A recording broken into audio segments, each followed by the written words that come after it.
Hello, magandang araw na naman sa ating lahat mga bro mga kabadis, Mati H, Luzon, Visayas, Mindanao. Mapagpalang araw sa ating lahat, Mati H. Ito ay another sharing na naman yung isi-share ko sa inyo dito, Mati H, kung saan dito pa rin ako sa kinaroroonan ng falls, kung saan ito ay landmark ng mga Hapon during World War II, kung saan ang makikita natin ng mga bato dito ay meron tayong makikitang dilaw na bato at nakasimulation ng sea. Yan ay naka-alignment ng 270 west ang kanyang coordinate, Mati H, sa 90 degrees ay ito yung makikita natin na nakasimulation triangle,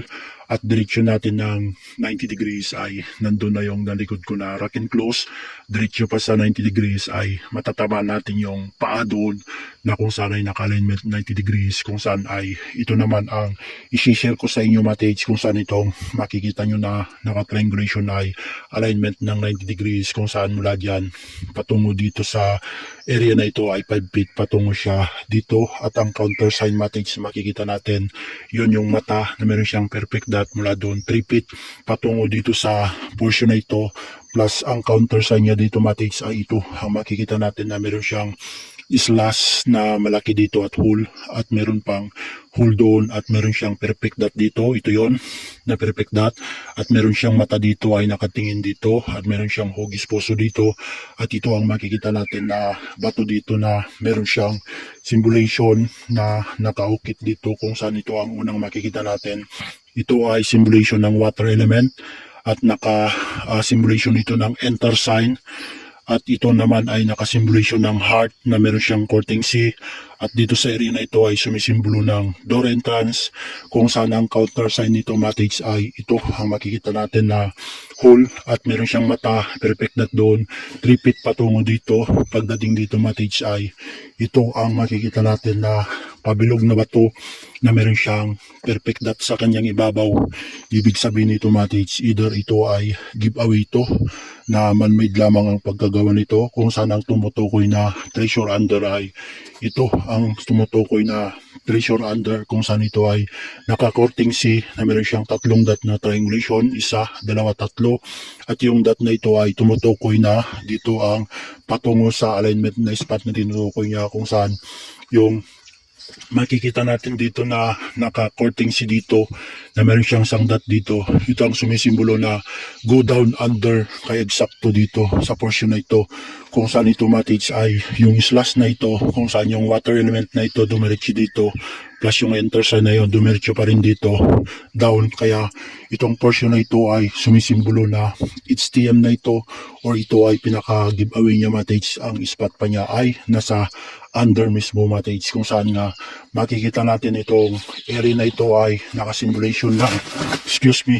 open area, kung saan ay open box ang tinatawag niyan, kung saan ay pintuan, kung saan ang spot ay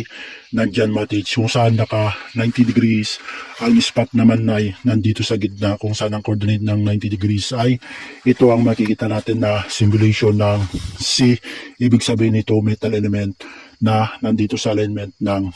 270 west, kung saan itong dilaw na naka-D na bato sumisimbolo ng deposit din, kung saan ay dito sa area na ito ay makikita natin meron siyang mata, isa, dalawa, at yung arrow niya naka-point dito, plus doon, Mati H, ay meron din siyang simulation enter sign, meron siyang isang dot doon naka-point dito, kung saan ang spot na tinutukoy ay dito rin mismo, Mati H, kung saan may layo siya mula dito patungo doon sa area na yon, may sukat siya na 10 feet patungo dito, Mati H. At ang 180 south, Mati H, ay makikita natin yung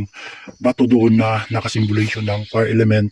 at dyan ay nalikod ko na dati, nandun ang hugis puso na sumisimbolo ng wealth deposit dyan, kung saan naka 180, at ito naman ay naka 360 itong coordinate niya, kung saan ang nakasimulation water element. Pag diretsyon natin dyan sa likod niya, Mati H, ay nandyan na ang malalaking bato at lumang puno, at dito na rin yung malaking bato na meron siyang X marker at mata, at dyan ay may spot akong tinila dyan, Mati H. Kaya dito sa portion na ito ay marami pang nakatago dito, Mati H, na sumisimbolo. Itong mga ginawa nilang sign marker ay nagpapahiwatig nga na may nakatagong deposit dito. Another, ito pa ang makikita natin, Mati H, yun ang symbolization pa rin ng portal or door entrance, na kung saan ang pinutukoy niya ay dito. Another, ang counter side pa niya ay ito rin ang symbolization ng square box or kuchi na meron siyang pinapahiwatig na door entrance ay dito sa portion na ito kung saan ang spot na tinukoy ay dito kung saan yung simulation under at yung sinayon go down underneath dito sa portion na ito kung saan ay on the spot direct under na dito mates. Hopefully sana ito mates yung pabilog na ito na meron siyang perfect dot ay ito ang pinaka giveaway niya mates na isa. Good luck sa ating lahat at ito ay napakagandang sharing na naman sa inyo mates. More tsaga lang, abalayam,